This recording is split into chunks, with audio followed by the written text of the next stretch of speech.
this is Russ Johnson at Flying Cloud Airport for the airport exhibit, and we're with the Rise Above exhibit, the Tuskegee Airmen, and I'm with Richard Jenkins Jr. Senior. Senior. All right. He looks like a junior to me. Yeah.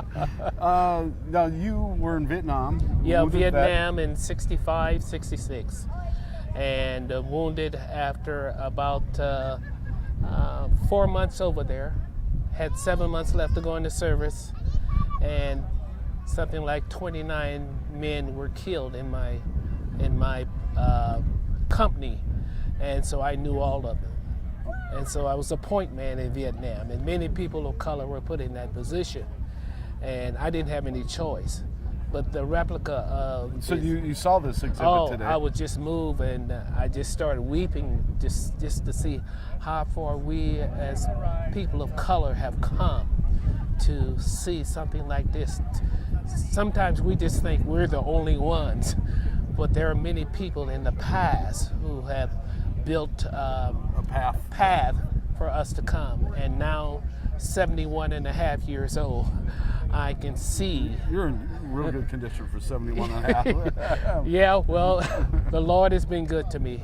And many skirmishes in Vietnam. But this represents the epitome of where we've come from. And I'm excited about that we're able to see something like this and to enjoy it. It's what it's all about. How could you relate to what happened with your own experience? As I was viewing the movie and as I was seeing and tears began to well up in my eyes, I see, Lord, I thought I was the only one that was going through this, but many people put bricks on top of bricks and their lives upon lives. And at the same time, I see a pattern in my life from where I came. Now I'm an ordained minister of the gospel, and I had to suffer from post-traumatic stress disorder for 25 years. And my wife and I have been married for 50 years. We just celebrated the 50th wedding anniversary. And so we have 5 children, 2 sons and 3 girls, 11 grandchildren, and 2 great-grandchildren. Wow. I don't know whether or not you remember in 2009, they honored all the Vietnam veterans to come back. Yes. Well, I put that program together. Very nice job. Yeah, so this is what it's all about. And I got some criticism from some of the veterans that says it was a little bit too late, but it's better than nothing. Yes. Well, sometimes minds have to change. Yes. Over period of time and so that's what takes that time. Yeah. Because people they have to absorb, they have to change their old ways habits, and yes. habits. Yes. And so things happen on time. Yeah. Sometimes, I think. And so I was just really impressed. I remember the Tuskegee Airman who was he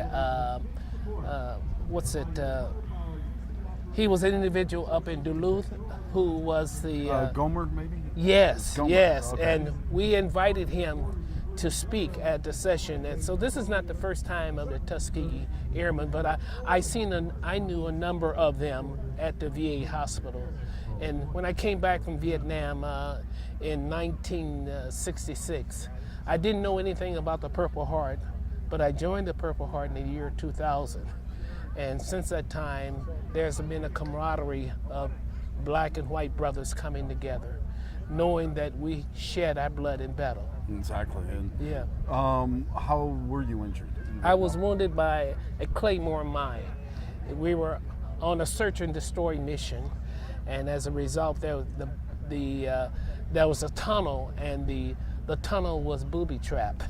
So, and you went in the tunnel? No, I didn't go in the tunnel, but it was after we had some of the men were seeking to try to enter into the tunnel. It blew up, but there was no one killed. But at the same time, I received a shrapnel in my left thigh, and so it took me a while to overcome. And I was back in the in the unit in the hospital for about 10 days and back out in the field for search and destroy missions. And how are you dealing with the post-traumatic stress these days? I'm doing well. My desire is to help veterans, black and white, to help overcome that. Right now, I understand that many of the veterans, both male and female, are still dealing with that, but they're not caught up in the reason that they're committing suicide is because of the trauma of the anticipation of going to war. I was in war. I've seen many dead bodies, and I've been able to overcome a lot of them. Now, at the current time, I'm president of the Black Veterans of America, and I tried to help people of color who are really struggling with trying to get some type of recognition in regards to getting the understanding of where they come from. I'm dealing with a young man now who received a dishonorable discharge. I did not encounter any hostilities or any racial prejudice, but this individual who was a Marine encountered that. And as a result of that, he was held in a stockade for over a year and a half. And so we're working on it and appealing his case.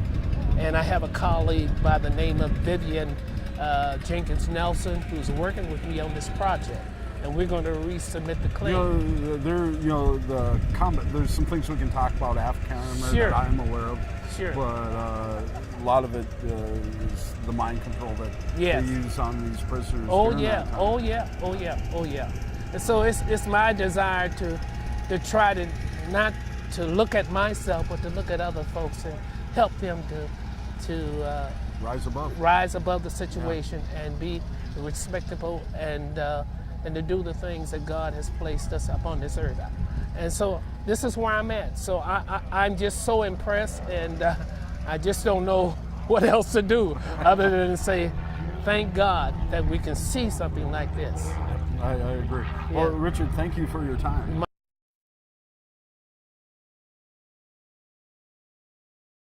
All right, sir. Okay. Yeah. May I get a picture with you?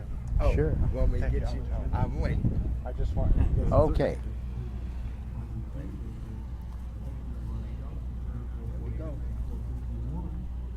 Thank you, sir. Okay.